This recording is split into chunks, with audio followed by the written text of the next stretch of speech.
오늘은 시편 92편 말씀입니다. 제목이 안식일 찬송시 이렇게 되어 있습니다. 그래서 이건 안식일과 관련이 되어 있고, 안식일 날은 최초에는 광야에서 정해졌던 모세의 율법상의 안식일은 노동을 금지하고 쉬는 날이에요. 그 원리를 어디서 가져왔냐면 창세기 1장에 하나님께서 6일 동안 세상을 창조하시고 일곱째 날에는 안식하셨다라고 그렇게 얘기하는데, 이 안식은 처음 창조했을 때의 안식은 하나님이 창조하신 모든 것들을 완수하시고 그것을 바라보면서 참 너무 아름답다, 보기 좋다, 어떤 것을 감상하는 그런 안식, 만족스러움에서 얻는 그런 안식을 얘기를 했습니다.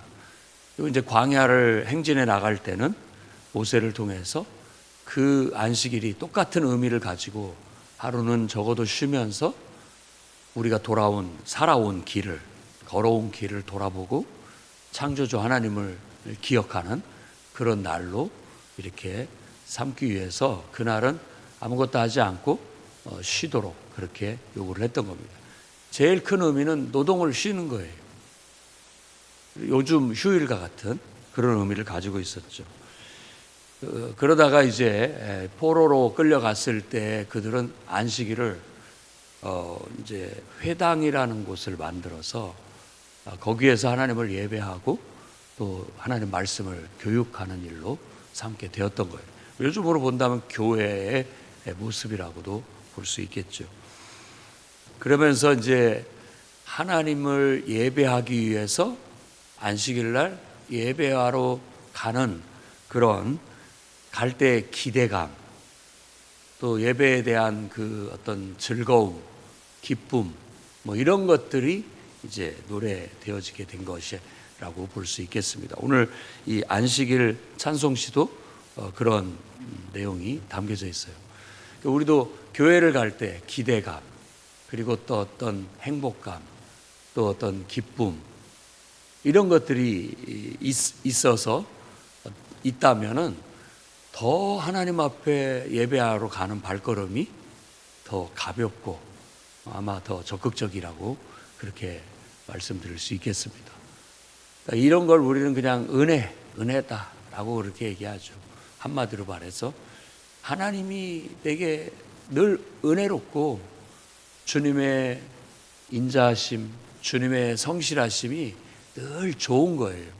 그러니까 막 3세가 방앗간 드나들듯이 드나들게 되는 거고, 그냥 늘 가고 싶고 그립고 또 가면 기대가 되고 또 행복감이 있고 기쁨이 있는 그런 거, 그리고 또 만족이 있고 은혜가 된다라고 말하는 것이죠. 다시 얘기하지만 어디든 그런 은혜가 있어야 자주 가게 되고 또 그것이 우리에게 이렇게 뭔가 긍정적인 좋은 것들을 제공하게 되는 겁니다. 그래서 우리가 하나님께서 인도하시고 또 하나님을 예배하는 정해진 곳에 그런 은혜가 있기를 바랍니다. 그런 은혜가 막히지 않고 훼손되지 않도록 각별히 관리를 잘 하십시오. 유대인들의 어린 아이들을 지도할 때 이 율법 토라, 이 말씀을 책을 사모하게 하기 위해서 거기에 꿀을 발라서, 아이들은 뭐든지 손에 잡으면 입으로 가잖아요. 입으로 가면 이게 달콤하다라는 것은 그걸 느끼게 해주는 거예요. 그래서 그걸 좋아하게 만들고 기대하게 만들고 사모하게 만드는 것이죠. 어떻게 보면 하나님을 예배하는 예배도 바로 꿀 발라놓은 것처럼 우리에게 은혜예요. 축복이고 그게 은혜고 축복의 통로예요. 그러니까 늘 예배하러 가자 기대하는 마음, 또 그것 자체가 우리에게 기쁨이고 즐거움이 된다면 우리의 삶에 그야말로 시냇가에 심은 나무처럼 막힘없이 그 모든 행사가 형통하리로다 하는 것처럼 항상 활기차고 또 결실하는 그런 삶을 살게 될 줄로 믿습니다. 바로 그것을 노래하고 있는 거예요. 그래서 여기서 말하는 의인은 안식일 날 드리는 예배, 안식일을 지키고 안식일 날 하나님 앞에 예배 드리는 사람들을 말하는 것이고, 그렇지 못한 악인들은 하나님을 예배하지도 않고 또 안식일을 지키지도 않는 사람들을 말한다라고 볼 수가 있겠습니다. 그래서 우리는 늘 하나님 앞에 가서, 하나님 앞에 나가서 예배하고 감사하고 찬양하는 것이 너무 좋습니다. 그것 자체가 우리의 그냥 즐거움이고 또 그것 자체가 우리 행복이에요. 그걸 통해서 뭐 다른 것이 주어지지 않는다 할지라도 그 자체가 좋아요. 왜냐하면 하나님을 가까이 함이 좋고 하나님의 그 사랑을 내가 받아서 좋고 또 하나님의 그 나를 위해서 늘 나를 인도하시고 돌보시고 보호하시는 그게 너무 좋습니다. 그래서 가만히 보면 이 사권에서 하나님을 지존자, 전능자 이런 식으로 많이 얘기하고 또 어제 말씀에서도 지존자, 전능자의 그늘 아래 거하는 자, 그의 장막에 거하는 자, 이런 모든 것들이 예배와 관련이 된 거예요. 하나님의 예배, 예배는 핵심이 임재예요. 하나님의 임재. 그 임재가 있을 때 그 속에 생명이 있게 되는 거예요. 그래서 예배를 드리는 것은 마치 우리가 하나님 앞에 하나님의 생명을 공급받는다? 뭔가 하나님으로부터 내가 좋은 어떤 생명력을 공급받고 은혜를 공급받아서 그걸 힘입어서 인생을 살아간다. 지치고 힘들 때 쉬는 게 아니라 지치고 힘들 때 진정한 쉼은 하나님을 예배하는 것이다. 왜냐하면 하나님을 예배하면 힘을 얻고 또 용기를 얻고 의욕이 다시 살아나기 때문에 우리는 예배는 하나님 은혜 안에 쉼을 얻는 그야말로 안식일 자체의 어떤 규칙이 아니라 안식, 그 진정한 의미, 하나님의 임재 안에서 치유되고 회복되고 새 힘을 얻는 그런 안식, 그런 안식을 진정으로 얻을 수 있게 되는 것이죠. 그래서 우리가 그걸 항상 자랑하고 사는 겁니다. 예배를 드릴 수 있다는 게 너무 좋다. 또 예배를 통해서 늘 나는 생명을 공급받고 살고 있다. 예배를 통해서 나는 늘 항상 치유되고 회복되고 새 힘을 얻는다. 이런 걸 자랑하겠다라고 이 시인도 노래하는 듯 합니다. 우리도 그렇게 살아가면 좋겠어요. 그 다음에 5절에서 9절 말씀 보면 하나님이 행하신 일을 노래하고 있는데 주께서 행하신 일이 어찌 그리 크신지요. 그러니까 하나님이 우리를 통해서 우리를 보호하시고 우리를 인도하시면서 역사하시는 그걸 생각하니까 감사한 거죠. 그런데 무지한 자, 어리석은 자는 그걸 깨닫지 못하더라. 정말 예배가 얼마나 좋은지, 또 예배를 통해서 우리가 치유되고 회복되고 은혜를 얼마나 풍성히 얻고 살고 있는지 이 무지한 자, 어리석은 자 이런 사람들은 깨닫지 못한다.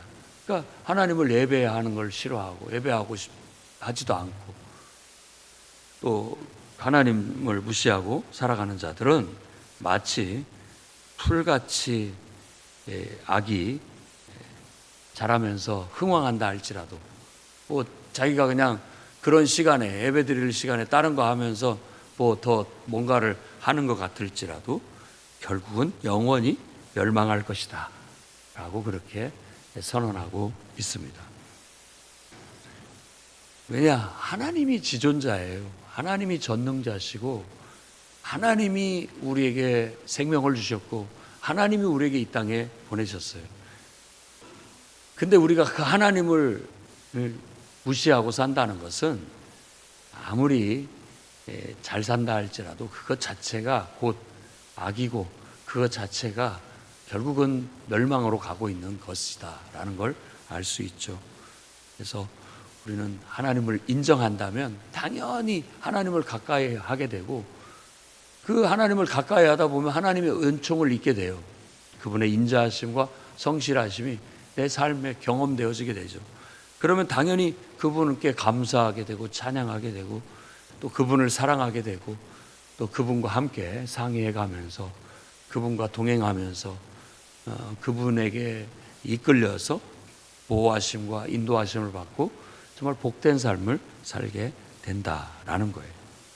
그래서 하나님을 예배하지 않는 자들이 흥왕하는 걸 너무 부러워하지 마십시오. 풀처럼 자라나 금방 시들어버리고 사라져 버릴 겁니다. 그런 거예요. 그러나 의인들, 하나님께 와서 예배하고 은혜를 입고 힘을 얻는 사람들, 그런 사람들은 들소의 뿔처럼 높이 드셨다. 그리고 신선한 기름을 부으셨다라고 그렇게 얘기합니다. 그러니까 10절, 11절 말씀이죠. 결국 하나님께서 내 뿔을 들소의 뿔처럼, 그러니까 누구보다도 강한 뿔, 그러니까 높이 드셨다라고 말하고 있고, 또 신선한 기름을 부었다라는 그런 관용적인 표현을 통해서 우리의 삶의 윤택함과 하나님이 자기 소유로 삼으시고 하나님께서 부어주시고 채워주신다라는 것을 이렇게 신선한 기름을 부으셨다라는 관용적인 표현으로 말해주고 있습니다. 그리고 원수들은 거꾸로 보응을 받게 될 것이다. 결국은 그들이 풀처럼 자라는 것 같이 보이지만 결국은 다 멸망하게 될 것이다 라는 그런 보응이 그들에게 임한 것을 하나님께서 나로 듣게 하셨다. 내 귀로 듣게 하셨다 라는 것. 결국 그렇게 됐구나 라는 걸 알게 되는 것이죠. 그래서 여러분 일평생 살아가면서 하나님을 가까이 하고 예배하는 걸 늘 기쁨으로 알고 축복으로 알고 그렇게 살아가시기 바랍니다. 그게 바로 의인이에요. 그래서 12절에서 15절까지 의인은 종려나무같이 번성하며 종려나무같이 번성하며 백향목같이 성장한다 할 것이다. 네, 그래서 번성과 성장의 축복. 그 다음에 그들이 여호와의 집에 살며 그 뜰 안에서 번성할 것이다. 그러니까 늘 하나님을 가까이 하고 예배하는 것을 통해서 하나님이 부어주시는 그런 은혜를 풍성히 받아서 번성하고 성장할 것이다.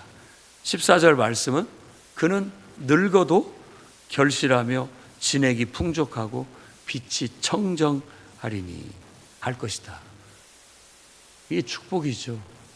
하나님을 예배하며 그 은혜를 힘입어 살아가는 사람이야말로 몸은 늙어도 항상 결실하고 진액이 풍족하고 빛이 청정한, 마치 그 어떤 초목의 은유를 통해서 초목이 아주 무성하고 결실하고 또 이렇게 번성하는 것을 빗대어서 하나님을 예배함으로 힘을 얻는 사람들의 그런 삶의 풍성함을 이렇게 묘사하고 있습니다. 예배를 통해서 여러분의 인생이 이렇게 되기를 바랍니다. 항상 결실하고 풍족하고 여러분의 빛깔이 항상 청정한 그런 은혜가 있기를 바랍니다. 자, 하나님을 예배한다는 거, 우리가 예배하는 하나님은 어떤 하나님이냐? 그분은 정직하시고 그분은 나의 바위가 되시고 그분에게는 불의가 없으시다라고 선포하는 겁니다. 예배를 통해서 하나님은 늘 정직하신 분이에요. 변함없어요. 변함이 없다는 말이에요. 늘 변함없이 우리를 사랑하시고 돌보시고 인도하신다는 거예요. 그분을 우리는 절대적으로 신뢰하고 믿고 예배하며 살아야 되겠습니다. 그분은 우리의 바위가 되셔요. 우리를 흔들리지 않도록 든든하게 지켜주시고 보호해 주시는 그야말로 우리 인생의 기초, 지지대예요. 지지대. 우리 인생이 그분 위에 세워져 있는 거예요. 그분을 떠나면은 어떻게 될지 몰라요. 그냥 풍파가 일면 다 쓰러져 버리고 무너져 버리게 될 거예요. 그러나 그분 위에 나를 세우면, 나의 인생의 집을 세운다면 절대 무너지지 않을 겁니다. 그분은 불의가 없어요. 믿어야 됩니다. 사탄은 우리를 속여서 하나님도 안 계시다, 하나님이 있다면 너를 왜 안 지켜주시느냐, 하나님의 불이 불신하도록 만들지만 속지 마십시오. 그렇게 보이는 환경이 주어진다 할지라도 하나님을 끝까지 신뢰하셔야 됩니다. 하나님께 불의가 없다. 사탄아 물러가라. 하나님은 끝까지 나를 사랑하신다. 사탄아 물러가라. 나는 끝까지 하나님을 예배하고 그분만을 신뢰하겠다. 사탄아 떠나가라. 이렇게 우리가 영적 싸움을 해야 됩니다. 왜냐하면 인간이 어리석고 연약하기 때문에 사탄이 자꾸 그런 생각을 넣어주고 그런 마음을 넣어주고 그렇게 세상을, 하나님을 보게 만들어요. 처음 에덴 동산에서 역사했던 그 사탄이 똑같이 지금도 우리의 마음의 동산에서 역사하고 있는 거예요. 속아 넘어가면 기쁨을 잃어버립니다. 은혜를 잃어버립니다. 이렇게 예배의 은혜와 축복을 잃어버리면 결국 내가 죽는 거예요. 사망이 찾아오게 되는 거예요. 여러분 결코 사탄에게 속지 마시고, 하나님은 정직하시고 하나님은 나의 바위 되시고 하나님에게는 불의가 없다라고 선포하십시오. 그러면 사탄이 도망갈 겁니다. 그리고 여러분에게는 변함없는 은혜가 있어 종려나무같이 번성하고 백향목같이 성장하면서 여러분들의 인생이 결실하고 풍족하고 청정하게 될 줄로 믿습니다. 그렇게 살아가시기를 주의 이름으로 축원합니다.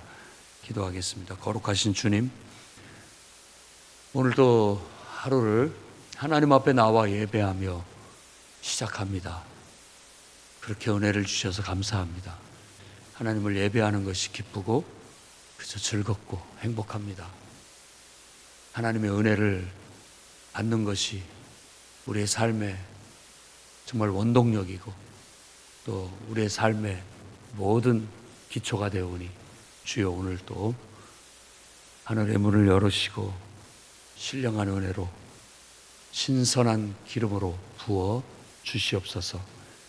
우리의 삶이 하나님의 은총 속에서 번성하고 성장하고 결실하고 주여 풍족하고 청정하게 해 주시옵소서. 예수님 이름으로 기도드립니다.